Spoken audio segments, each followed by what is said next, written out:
I've attached here a screenshot from the John Locke Essay Prize competition page, and there is more guidance here in the link.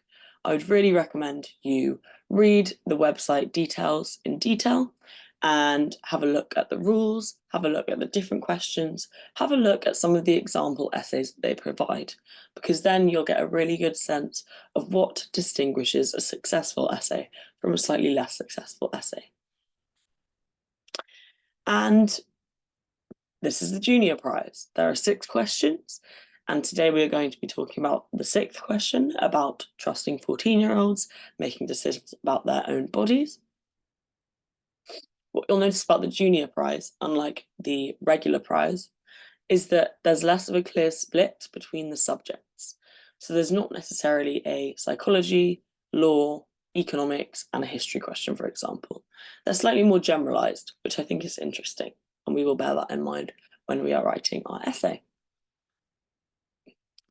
So I won't go through in detail the success criteria for a successful essay in the John Locke Essay Competition, but what I have done is I have summarized the 9 traits of a good essay from my own observations over the year of tutoring students, and also from my own, from the John Locke Essay Competition website itself.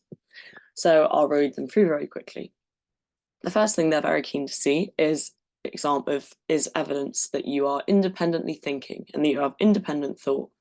You're showing original ideas and originality rather than just relying solely on existing thought, whether that be from psychological research, whether that be from a philosopher, or whether that be from an article that you've read.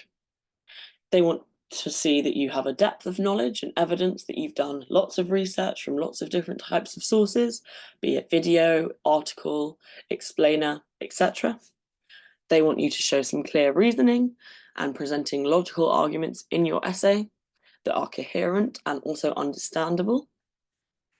They want to see you use a competent use of evidence. So rather than just relying on your own opinion, you're sharing evidence from the research that you have conducted. Maybe there's a psychological study that you've read.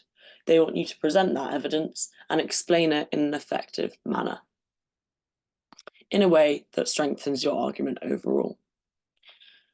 In terms of writing style, they're very keen for students to communicate their ideas in a clear and concise way, while using language that is appropriate for the question and for the intended audience, which in this case is the John Locke Essay Examiner. So we're going to adopt a formal tone rather than an informal tone. In terms of structure, which is a very, very important point, you want to make sure your structure is as clear for the examiner or whoever's reading your essay to follow as possible. So that will mean organising the essay in a logical way, clear introductions, clearly split up paragraphs, and of course a conclusion to finish off. And they want to see persuasiveness in your style of writing. So that will include a use of compelling language and rhetoric to convince readers that your arguments are indeed something to be persuaded of. And finally, I'll put the last 2 points together in one. They'd like to see evidence of critical analysis. So going back to the use of evidence, they don't just want you to sort of describe the evidence that you're talking about. They want you to actually analyze it and critique the evidence to show that you are able to be analytical, think about the strengths of evidence, and think about also the weaknesses and some potential biases that might be arising. And finally, originality. So offering fresh perspectives and insights above and beyond what is already existing in the current literature.